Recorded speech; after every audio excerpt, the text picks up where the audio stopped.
Bismillahirrahmanirrahim. Assalamualaikum warahmatullahi wabarakatuh. Alhamdulillah, salatu wassalamu ala rasulillah wa ala alihi wa sahbihi wa mawalah. Wa la hawla wa la quwata illa billah.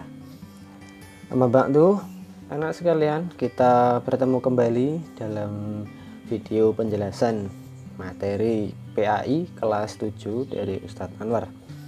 Mudah-mudahan kita semuanya senantiasa diridhoi oleh Allah Subhanahu wa taala untuk selalu meniti jalan kebaikan yang sudah Allah Subhanahu wa taala dan Rasulnya gariskan. Di antaranya adalah kita senantiasa menuntut ilmu. Nah, anak-anak, kita akan melanjutkan materi yang lanjutan dari pekan lalu ya. Kita akan bahas di buku ini langsung, jadi Ustadz tidak akan membuat PPT tapi membuat video dari buku seperti ini. Oke, jadi kalian bisa siapkan bukunya, kemudian menyiapkan catatannya. Nah, anak-anak, untuk di bab 2 ini kita akan belajar indahnya ikhlas, sabar, dan pemaaf. Ini adalah tema besar kita ya. Ikhlas, sabar, dan pemaaf. Nah, apa saja isinya? Kita lihat. Yang pertama, ini ada ayat 4 dari surat ayat 146 dari surat An-Nisa ya. Ini adalah dalil kita untuk ikhlas menjalankan perintah-perintah Allah Subhanahu wa taala. Nah, jadi di sini kita diajari untuk ikhlas. Kita harus mempraktekannya ya. Selanjutnya, ini adalah surat Al-Baqarah ayat 153. Yang ini adalah tentang sabar ya, sabar. Ya ayyuhalladzina amanu sta'inu bis-sabri wassalah innallaha ma'as-sabirin. Sedangkan yang ketiga di surat Al-Imran ayat 134 ini adalah tentang pemaaf ya, ayat tentang pemaaf. Alladzina yunfiquna fis sarra'i wadh-dharra'i wal kadhiminal ghaidha wal 'afina 'anil nas wallahu yuhibbul muhsinin. Nah, nanti kalian bisa lihat sendiri terjemahannya ya, artinya. Kemudian anak-anak, di sini Ustadz mau fokus untuk menjelaskan hukum bacaan nun mati atau tanwin ya. Hukum bacaan nun mati atau tanwin ini dibagi menjadi 5. Ada juga yang mengatakan 4. Kalau di buku kita ini 4 ya. Kalau 4 berarti ada idgham yang dijadikan 1. Nah, Ustadz sebutkan satu-satu. Yang pertama adalah idhar. Nah, ini ya, idhar artinya jelas. Jadi hukum bacaan nun mati atau tanwin itu dibagi menjadi 5. Yang pertama adalah idhar ya, yaitu idhar ini punya huruf 5 huruf, 5 macam huruf ini, dan ini harus kalian hafal ya. Jadi kalian harus hafal ini supaya paham idhar mana, nanti terus yang lain mana gitu ya. Nah, jadi ketika nanti ada nun sukun atau nun mati ya, atau tanwin, ketemu salah satu huruf ini, maka dia namanya adalah bacaan idhar. Nah, ingat catatannya adalah nun sukun atau tanwin ya. Nun sukun itu ini, nun mati itu ini. Nah, ini nun sukun ya. Atau garis miring bacanya atau ya. Tanwin itu ada 3 macam, fathatain, kasrotain, domatain ya. Ini apabila ada nun sukun atau tanwin ya, salah satu dari 3 ini ketemu salah satu dari 6 huruf ini, maka dia adalah bacaan idhar. Langsung ke contoh yang nun sukun dulu. Contoh yang nun sukun adalah yang nomor 1. Ini ada min ummatin. Ini ada nun sukun ya. Caranya kalau di Al-Qur'an tuh banyak kan ya. Kalian bingung mungkin, langsung cari nun sukunnya. Nah, mana di sini? Oh, ini nun sukun. Oke, berarti setelah nun sukun apa? tadi ya bahasanya nun sukun atau tanwin ketemu salah satu huruf. Berarti kalian setelah mencari nun sukun ketemu, dilihat huruf depan setelah nun sukun ini huruf apa. Kalau huruf depannya nun sukun ini adalah alif atau hamzah ini, maka sudah nggak usah nyari yang lain. Berarti ini sudah ketemu. Ini adalah bacaan idhar. Ya, karena alif ada di sini, alif atau hamzah ada di sini. Nah, ya. Jadi ini di sini kasus nomor 1 ini nun sukun ketemu alif. Gitu ya. Nah, nanti kalau nggak paham silahkan ditanyakan di chat. Kemudian selanjutnya yang nomor 2, bagaimana cara mencarinya? Sama seperti tadi, cari nun sukun atau tanwinnya. Di sini sudah ketemu, ini ada ya, ada nun sukun. Oh, berarti ini nun sukun. Nah, nun sukun dilihat huruf depannya. Oh, huruf depannya adalah ha. Berarti ini adalah bacaan izhar, yaitu cara bacanya harus jelas. Ini juga harus jelas. Min ummatin, nggak boleh min ummatin, nggak, karena ini bacaan idhar. Ini juga begitu, yan hauna bukan yal hauna. Oke, pelan-pelan, ini yang nun sukun, ini yang nun sukun. Nah, kita langsung ke yang tanwin. Bagi yang mungkin merasa kecepatan, bisa nanti mengulangi videonya ya. Jadi silahkan diulangi, nggak masalah, untuk melihat penjelasannya. Nah, yang tanwin anak-anak kita pakai yang nomor 4 dan nomor 6 ya. Oke, yang nomor 4 dulu. Ini mana tanwinnya? Oh, ini ada tanwin ya, yang fathatain. Terus huruf depannya ada ain ya. Ini yang dianggap adalah ainnya, bukan alifnya. Saya besarkan dulu. Nah, satu lagi, ini ada ajron azima. Ini yang dianggap tanwin ketemu ain ya, bukan ketemu alif. Karena kalau fathatain biasanya memang di depan ada alifnya. Ya. Oke. Ajron azima, ajron aziman, gitu ya. Ini bacaan izhar. Kenapa? Karena ada tanwin ketemu ain. Bahasan kita tadi apa? Nun sukun atau tanwin. Nah, di sini yang tanwin, di sini yang tanwin ya. Terus yang nomor 6, maghfiratun khairun. Nah, ini ada di sini cari nun sukunnya. Kalau nggak ada berarti cari tanwinnya. Oh, ini ada tanwin. Nah, nun tanwin yang domah ya, domatain di sini. Maka tinggal lihat huruf depannya. Huruf depannya adalah kha. Nah, kha ini termasuk huruf izhar. Maka di sini kasusnya adalah domatain ketemu kha. Dia termasuk bacaan izhar. Oke. Baik, untuk izhar cukup sekian. Kita lanjut ke bacaan selanjutnya. Oke, selanjutnya adalah idgham idgham ya, maaf. Jadi idgham ini artinya memasukkan ya. Idgham ini ada dua, dibagi dua, idgham bi gunnah, dan satu lagi adalah idgham bila gunnah ya, yaitu memasukkan tanpa disertai gunnah atau tanpa berdengung. Oke, kita ke idgham bi gunnah terlebih dahulu. Yang pertama, idgham bi gunnah yaitu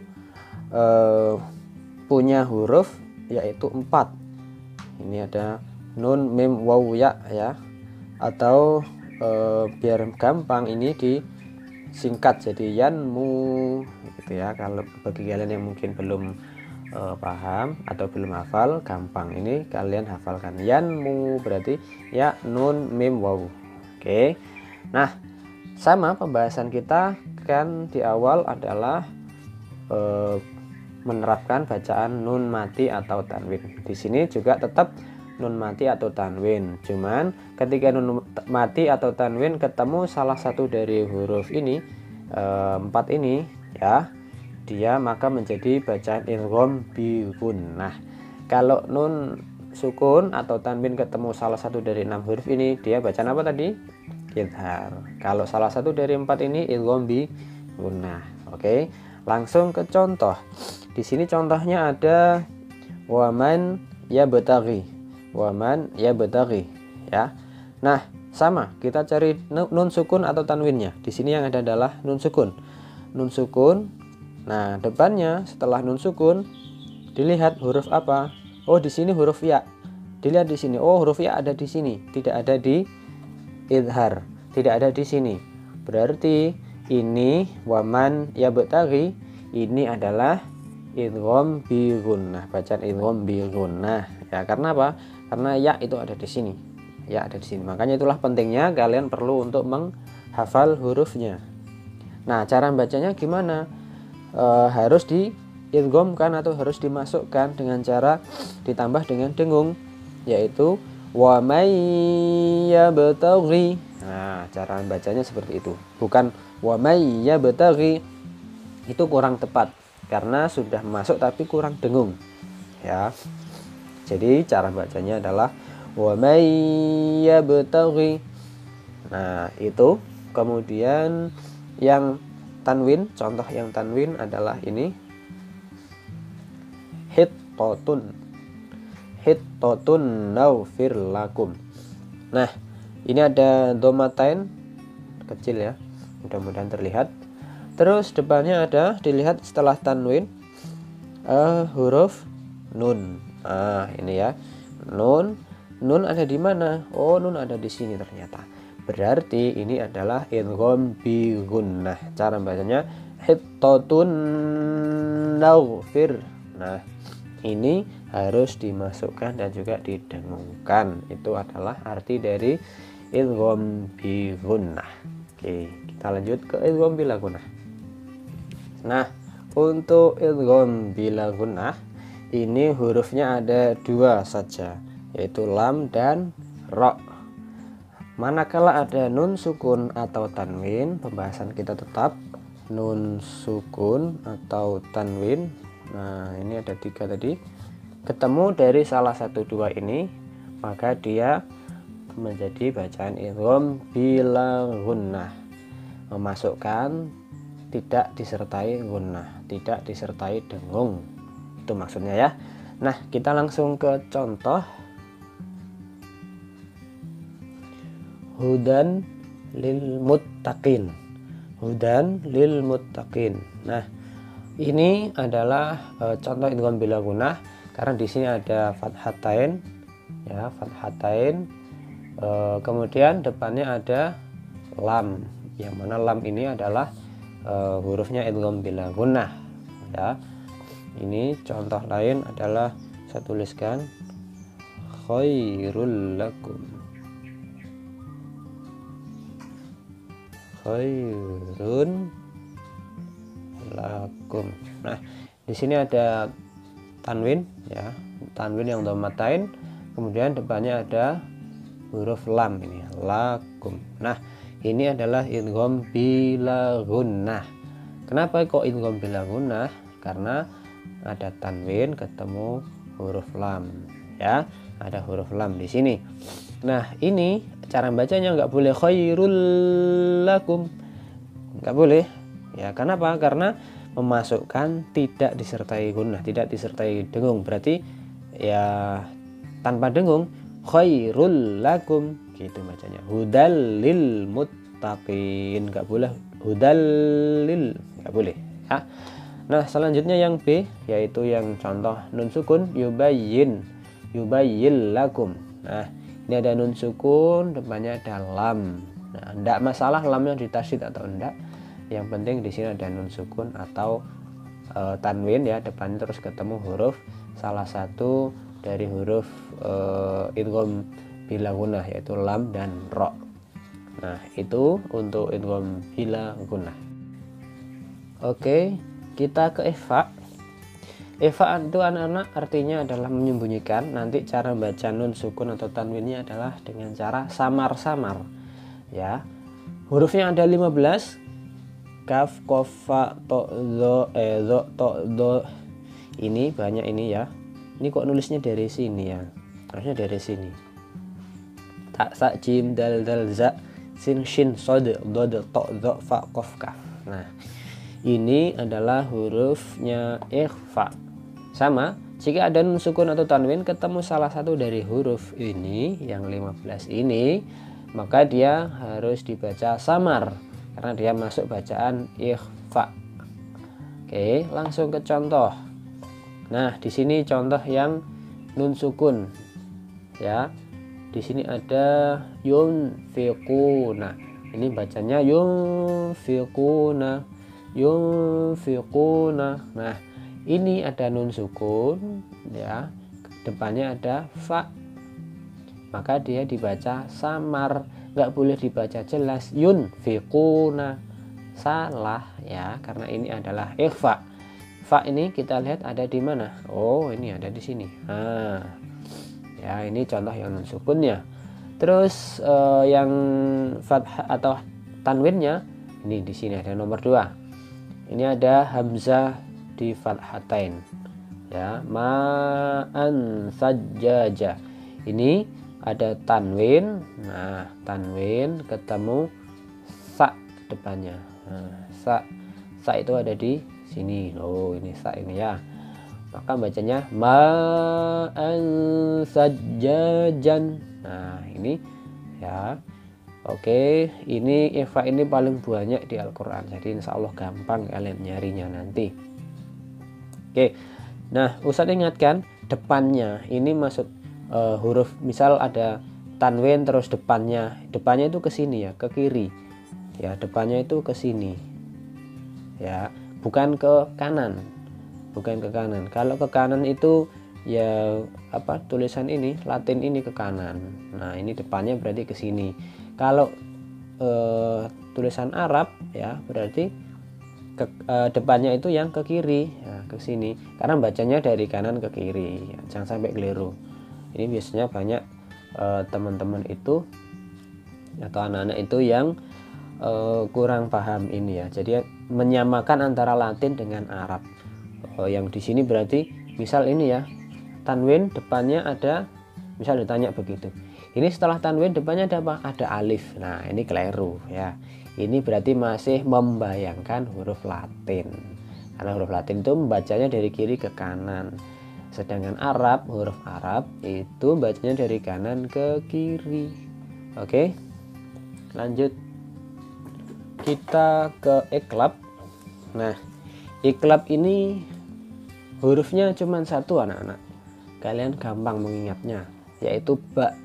Nah, ini adalah huruf iklab, cuma satu. Nah, sama ketika ada nun sukun atau tanwin ketemu huruf ba ini, dia menjadi bacaan iklab. Iklab itu artinya terbalik atau membalik ya. Membalik apa maksudnya? Membalik suara nun sukun atau tanwin ke suara mim. Nah, kita langsung ke contoh. Contohnya ada mim ba'di. Nah, ini ada nun sukun ya, nun sukun, depannya ada huruf ba. Ini huruf ba ya, ini huruf ba, maka bacanya harus dibalik dan juga didengungkan. Nggak boleh min ba'di, tapi suara nun diganti menjadi suara mim, jadi bacanya mim ba'di, bukan min ba'di. Nah, berarti ya, ini adalah bacaan iklab. Itu iklab itu artinya membalik ya, membalik suara nun ke suara mim ya, mim ba'di ya, hati-hati. Terus contoh yang tanwin adalah ini sami'um basir ya, ini ada domatain ya, ada tanwin di sini, kemudian depannya ada ba. Nah, suara ini kan aslinya kalau ndak ada ini kan bacanya sami'un gitu kan ya, pakai nun. Tapi karena ada ba di sini, dia suara tanwinnya, suara nunnya diganti menjadi mim. Sami'un basir, bukan sami'un basir atau sami'un basir. Nah, salah itu ya. Nah, itu mudah-mudahan bisa dipahami. Bagi kalian yang mungkin belum paham, nanti bisa mencoba diulangi lagi materi yang sudah saya jelaskan ini, karena setelah ini akan ada tugas latihan, yaitu kalian silahkan cari bacaan idhar dan juga idgham lah, idgham bi gunah dan idgham bila gunah. Nah, satu ya, masing-masing satu. Silahkan dicari sebagai latihan di surat pendek di juz 30 itu, terserah yang mana saja. Baik, terima kasih. Cukup sekian penjelasan dari Ustadz. Mudah-mudahan bermanfaat. Ustadz akhiri, kita ketemu lagi ya di materi selanjutnya. Wassalamualaikum warahmatullahi wabarakatuh.